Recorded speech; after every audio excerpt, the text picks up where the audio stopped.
This is Reality Dispatch by Jim Minns.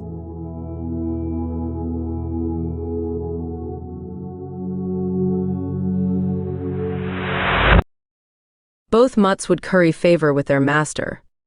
They would caress their sides to his legs, whether in a seated position or walking, and lick any exposure of skin, and he would return these acts of affections with belly rubs and scratches between the ears and, if he was feeling particularly pleasant, the positioning of his index finger rubbing in a back-and-forth motion under their jaws.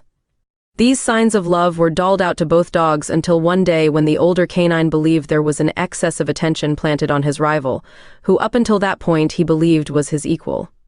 All of a sudden, everything looked out of proportion to what fairness dictated.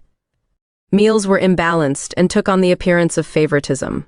The older animal grew to despise his adopted sister.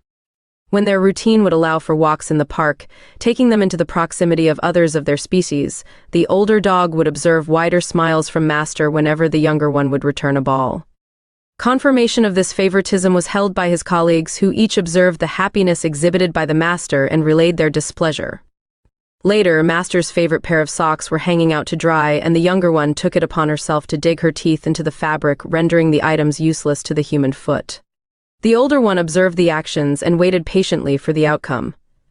The older one knew that had he been the conductor of these actions, the punishment would be merciless and a lesson would be learned. When the master was made aware, hope of a reaction proportionate to the canine's expectation quickly dispersed. While it was true that the voice of the master was raised in anger, there was no flow on punishment to the younger.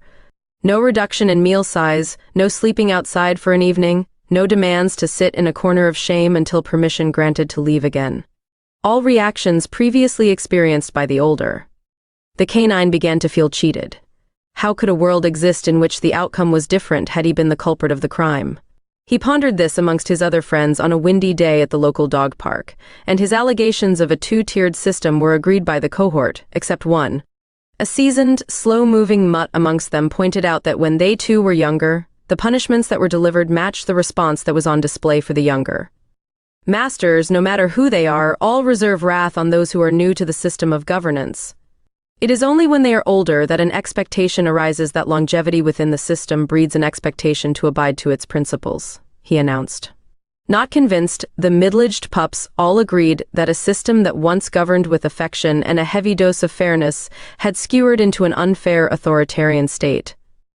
The system was broken, and they would do what it took to dismantle the entire network to produce alternative outcomes for perceived unfairness that they would deem appropriate. The group conspired, that night, to bite the hand that feeds and relegate their race to return to a state akin to that of their ancestors. No longer bound by man, no longer housed in his hierarchy, these animals would be free to return to their own form of natural justice. For they believed that even the unfounded perception of an unfair system was enough to dismantle its existence.